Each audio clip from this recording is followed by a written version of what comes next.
This is a state mandate. However, the state does permit schools, districts to implement them very broadly, which we would be taking advantage of that.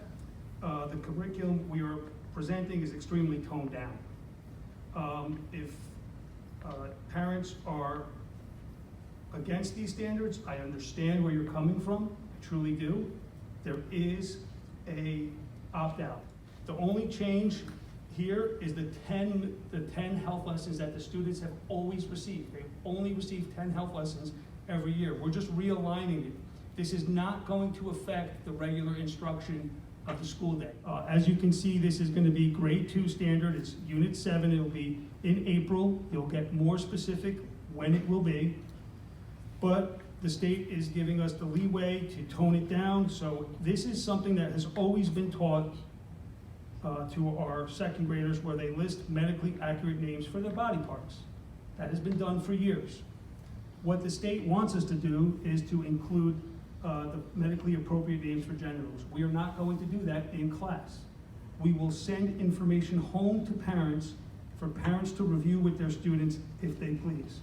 We are not going to talk about human reproduction. This will be something like a nature walk where PE teachers will walk through, maybe point out some animals that reproduce, how they may lay eggs. This is somewhere where the got a lot of publicity for some of the vocabulary being used, but as you can see, e.g., that means, as an example, we are eliminating that. We are not going to be teaching masturbation, bringing it up, or engaging it in discussion. How does teaching these students about masturbation, genitals, sexual identity contribute to our goal, providing a higher education for our children in this elementary school? What we should be focusing on is giving these children physical education 5 days a week, just as we did when we were in elementary school instead of 2 days a week. From that, they would benefit physically as well as mentally, much more than teaching them whatever Governor Murphy wants us to teach these students. The focus has been, and the classroom teachers will continue to keep the focus on reading, math, and our struggling students and improving our students' academic growth. Our teachers are not talking about private parts in class. No, they are not. We're not talking No. about how babies are made. Nope. No. We're not talking about gender identity or sexual orientation. No. Not in class. Nope.